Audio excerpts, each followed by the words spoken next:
Hi. I think I have lipstick in my teeth. I haven't filmed in a while and I just honestly, I didn't really have a plan on what I wanted to talk about. I just didn't really have any ideas on a video. I just knew that I wanted to get in front of the camera and say hi. So like I said, I really didn't have a plan on what I wanted to talk about.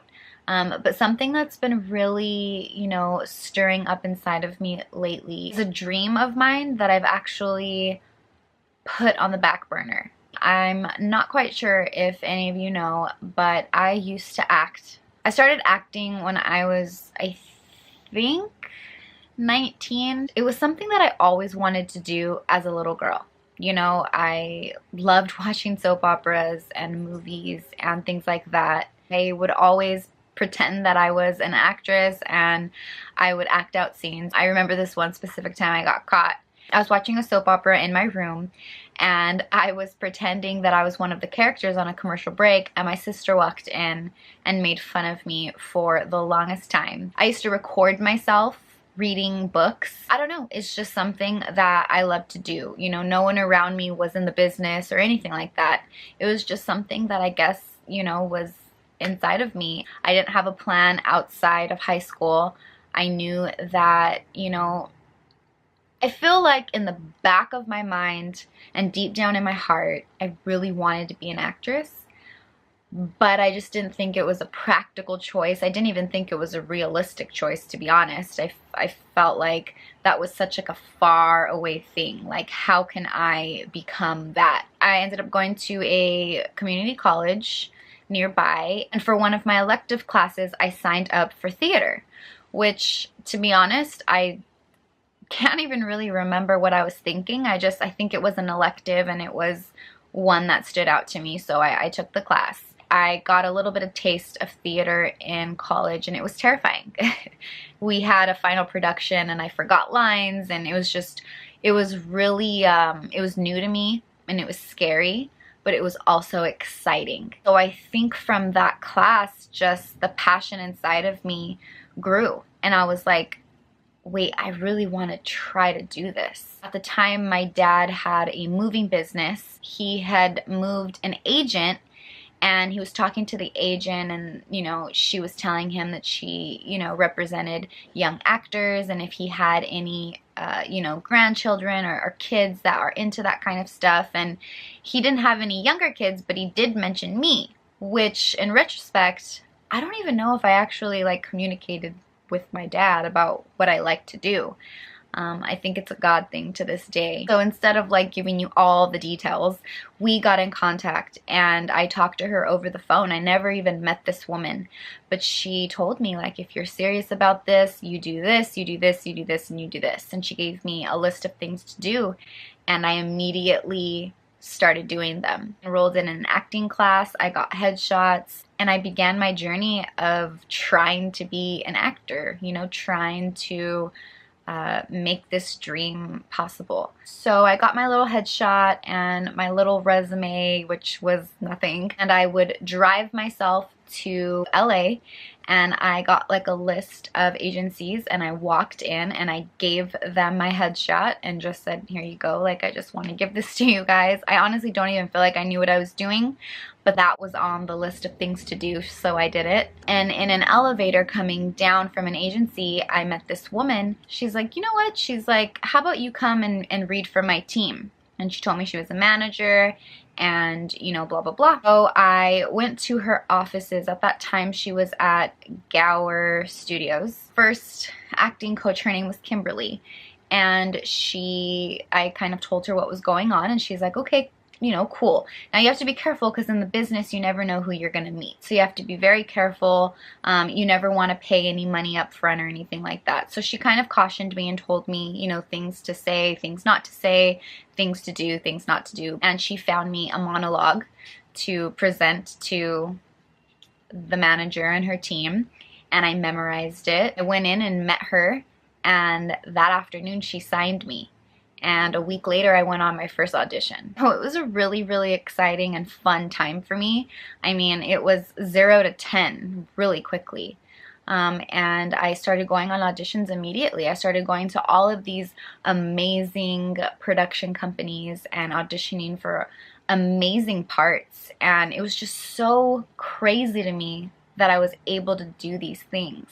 And so, you know, I was with my manager for many, many years, and I actually, you know, booked a handful of really cool projects, and it was just really exciting. Now, it's a very challenging business. You get told no way more than you get told yes. But the fact that I got told yes a few times and, you know, was able to be a part of movies and television and commercials was exciting for me. And the fact that I was getting told yes at all meant I'm doing something right. Like, this is what I'm supposed to be doing. And so I did that for several years, and it was very discouraging, but also very exciting. And while doing all of this, I'm working full-time. It was challenging because I needed to work full-time, and I needed to audition. Like, as an actor, you have to have time to audition. So I worked a lot of nights. I met so many great people along the way, and just, it was such an exciting time. I had so much support in my life, so many people telling me, like, you're gonna make it, you're gonna get a big project, and things are gonna change, and things are gonna happen for you. But I also had those people who were like, do you have a backup plan? Like, this isn't gonna happen. You must have a backup plan. It's interesting when you know in your heart you want to do something, but people are telling you you need to have a backup plan. It's almost as if they're saying, oh, that's cute, that's exciting, but you should probably have something else because that's probably not going to work out. It did discourage me. I just started thinking, like, I really do need to have a backup plan, and just in case this doesn't happen, I need to have a career. I need to have, you know, I need to be making money. I need to be financially taking care of myself and all of that stuff. It was a lot of back and forth, and it was a lot of stop and go. I would take little breaks here and there. And so for the past 2 years, I've pretty much been on a solid break. I haven't auditioned. I actually lost my representation with a commercial agency. I parted ways with my manager. So many things were going on in my life, and I just needed to reevaluate things. I needed to pray and ask God, is this what you want from me? Am I supposed to be an actor? Like, is this what I'm going to do for the rest of my life? If it's not going to happen, that's fine. But give me, you know, that passion and that drive to do something else. But in the acting world, you have to stay on top of things. You know, you can't really take breaks. You'll lose representation. You'll lose momentum. And there's just so many things that, you know, are telling you just keep going, keep auditioning, keep it up. But I was just really discouraged, and I felt like it wasn't going anywhere, and I needed to do something else. I needed to find something else that I loved so that I could just have a cushion, have a backup plan, and do that. I kind of deserted my dreams, and I kind of just left them in the dust. I never really gave up completely, but I just kind of started focusing on my career, what I was doing. I feel like deep down it's always inside of me, and deep down I'm always like, I really want to keep trying. I really want to do this still. But I will say that probably within the last 6 months, the fire or the passion or whatever you want to call it has been rising up inside of me, and I really want to get back out there. I know that God has placed this, you know, desire on my heart, and I need to bring it back out into the light,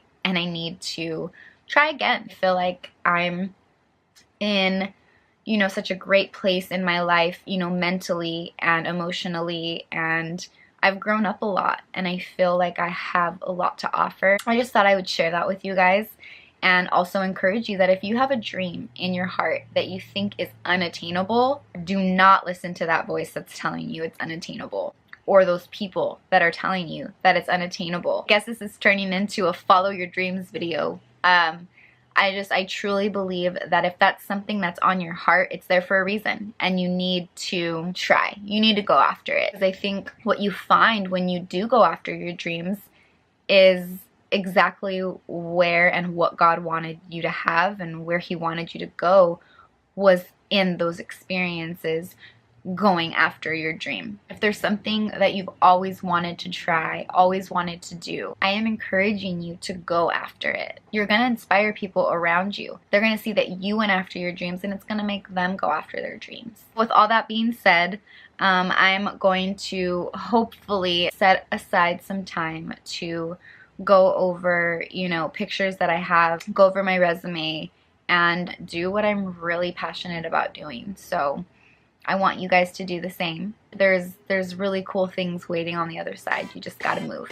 So with all that being said, thank you so much for watching this video. If you liked it, please give it a thumbs up. If you haven't subscribed to my channel, then please subscribe for new videos every week, mostly. So thank you so much, and I'll see you guys in my next one. Bye!